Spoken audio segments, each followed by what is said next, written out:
first I had to calm down a little bit because I ain't like maybe how he said it.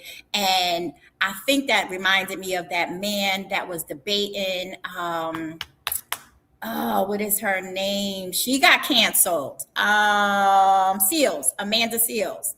That Oh, was debating Amanda Seals on one of those shows. And he's like pro-Israel and all this other kind of stuff. So I think I kind of was triggered by that for a minute. But some of the stuff that he is saying, okay, okay. I agree, because I say the same thing about some of these black Democrats making all this money in the stock market, making all of this money, and then what are they doing? And if I was to name some of them, people probably would be talking about me in these comments too. But research, just do your research, because it's a whole bunch of them that ain't taking care of us either.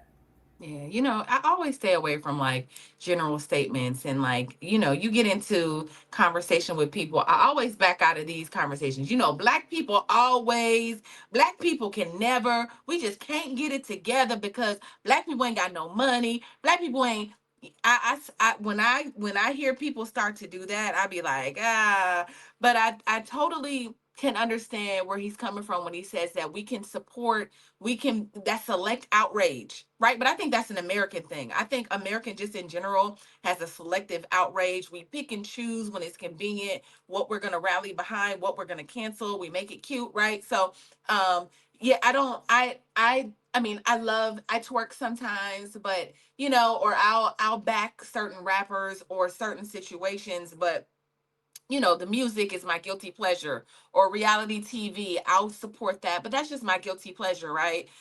Even though it has an impact on our community, but you're outraged when, other things happen. So I think that just as black people, sometimes we can deal with selective outrage and we have that, but it's not all or nothing. Dr. Charm, what do you think about what he said? I'm going to list some policies, and then I'll go from there. The fact that illegal immigration drives down the black employment rate, specifically for black men, because illegal immigrants are coming in competing in low skilled jobs, which traditionally would go to black men. When you do that, then it increases indirectly the incarceration rate, because if someone can't get a job, then criminality becomes an option, increasing the incarceration rate. This is illegal immigration. Okay. Let's talk about the jab. During Biden's administration, people were forced, rather than de facto saying everyone has to get the jab, whether you have a religious objection to it or not, whether you have a philosophical or ideological objection to it or not. It didn't go de facto that way. It was okay. Well, then you can't work, you can't get a job. As a result, multi-million-dollar settlements